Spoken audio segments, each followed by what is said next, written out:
అమ్మ వాళ్ళ ఇంటికి వెళ్ళి ఇప్పుడే వచ్చాను. ఎందుకు వెళ్ళాను అనేది నెక్స్ట్ వీడియోలో చెప్తాను. అండ్ దారిలో సమోసా తిందామని కొనుక్కున్నాను, బట్ కుదరలేదు. ఇంటికి వచ్చాక తింటుంటే చల్లగా అయిపోయింది. అందుకే పైన పార్ట్ వదిలేసి మధ్యలో పార్ట్ మాత్రమే తింటున్నాను. ఇలా ఎంతమంది తింటారో కామెంట్ చేయండి. జర్నీ మాత్రం చాలా కష్టంగా గడిచింది. 2 పిల్లలతో నేను ఒక్కదాన్నే సింగిల్గా వెళ్ళి వచ్చాను. అమ్మ వాళ్ళ ఇంట్లో 1 వీక్ ఉన్నానా, ఇంకా అంతే. 5 kgs పెరిగాను. ఏం తిండిరా బాబు, అసలు అమ్మకి పిల్లలు ఎంత తిన్నా తిననట్టే కనిపిస్తుంది కదా. ఎలాగో రేపటి నుండి డైట్ చేయాలి.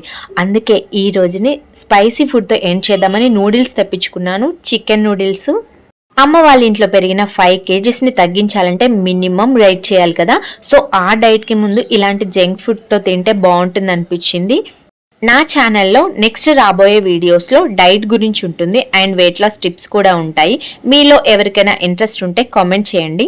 అదేంటోనండి, ఈ నూడిల్స్ తిన్నప్పుడు వాటర్ తాగుతుంటే అస్సలు మంచిగా అనిపించట్లేదు. కూల్ డ్రింక్ ఉంటే బాగుండు అనిపించింది. ఇంకేముంది, మా ఆయనకి వాట్సాప్లో కూల్ డ్రింక్ తీసుకురమ్మని మెసేజ్ పెట్టాను. అండ్ ఈ ఫుడ్ని నేను ఈ రోజుకి చాలా బాగా ఎంజాయ్ చేశాను. నా వీడియో కనుక మీకు నచ్చినట్లయితే ప్లీజ్ లైక్ చేయండి, షేర్ చేయండి, నా ఛానల్ని సబ్స్క్రైబ్ చేయండి. మరిన్ని వ్లాగ్స్తో మీ ముందుకు వస్తాను.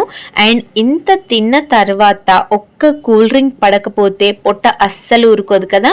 ఇంకేముంది, కూల్ డ్రింక్ తెప్పించుకున్నాను, తాగేశాను. Thank you for watching my video Deepa vlogs. ఇష్క్ యూ ఆల్.